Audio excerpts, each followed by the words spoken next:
తిరుమలలో మఠాలపై దాడి అంటూ టీటీడీ మాజీ చైర్మన్ భూమన కరుణాకర్ రెడ్డి చేసిన వ్యాఖ్యలను బోర్డు సభ్యుడు భానుప్రకాష్ రెడ్డి తీవ్రంగా ఖండించారు. కేంద్ర నిఘా వర్గాల హెచ్చరికల మేరకే మఠాలకు నోటీసులు ఇచ్చామన్నారు. టీటీడీ తరహాలో ఆధార్ కార్డులు వివరాలు తీసుకుని వసతి గదులు కేటాయించాలని నోటీసులో పేర్కొన్నామని తెలిపారు. స్వామివారికి నిత్యం కైంకర్యాలు చేస్తున్న మఠాలు, పీఠాధిపతులు అంటే తమకు గౌరవమన్న భానుప్రకాష్ రెడ్డి భూమన అసత్య ప్రచారాలు మానుకోవాలన్నారు. ఉదయం వీఐపీ ప్రారంభ విరామ దర్శన సమయంలో శ్రీవారిని భానుప్రకాష్ రెడ్డి దర్శించుకున్నారు.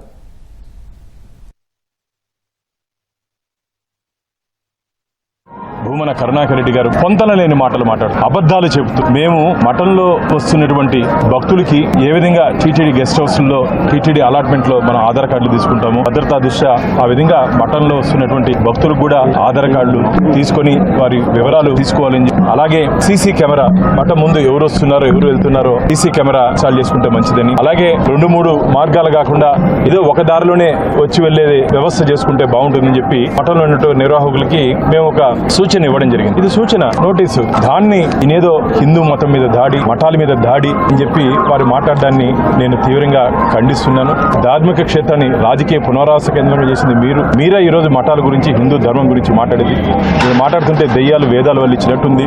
దురదృష్టం, కలియుగంలో ఆలయాలను కూడా భద్రత కల్పించి దర్శనం కల్పించే పరిస్థితి ఈరోజు దేశంలో ఉంది. అలాంటి పరిస్థితుల్లో ఇక్కడ వస్తున్నట్టు భక్తుల భద్రత చాలా ముఖ్యం. మనకు భక్తుల భద్రత దృష్ట్యా మాత్రమే ఇక్కడ ఉన్నటువంటి మఠాలకి ఈ సూచనలు ఇవ్వడం జరిగింది. అంతేగాని ఏదో దీన్ని కూడా రాజకీయ కోణంలో చేస్తూ ఇది మఠాల మీద దాడి అని చెప్పి మీరు మాట్లాడడం మంచిది కాదు. మీ ఇంటికి సీసీ కెమెరాలు లేవా, మీ ఇంటికి సెక్యూరిటీ లేదా మాట్లాడుతుందన్నారు.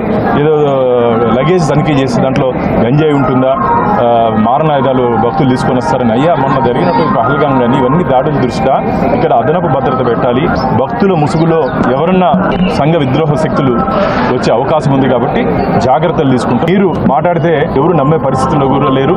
నేను కరుణాకర్ రెడ్డి గారికి చెప్తున్నా, మీరు ఎంత ఎగురుతున్నారే, ఏ ఒక్క మఠాధిపతన్నా పీఠాధిపతన్నా దీని గురించి ఎక్కడన్నా ప్రస్తావించారయ్యా? వారందరూ సంతోషంగా ఉంటే మీకేమయ్యా బాధ? కొండ కలకలగా ఒక ఆధ్యాత్మిక వెలుగుతుంటే మీకు నచ్చదు. అసలు మీ హయాంలో లోపల పరకాయంలో దొంగతనం జరిగితే ఆ దొంగని పక్కన పెట్టి సేఫ్ ఎగ్జిట్ చేసినట్టు మీరు నియమ నిబంధనలకు వ్యతిరేకంగా లోకాలతో రాజీ చేసి మీరా ఈరోజు నీతులు మాకు చెప్పేది.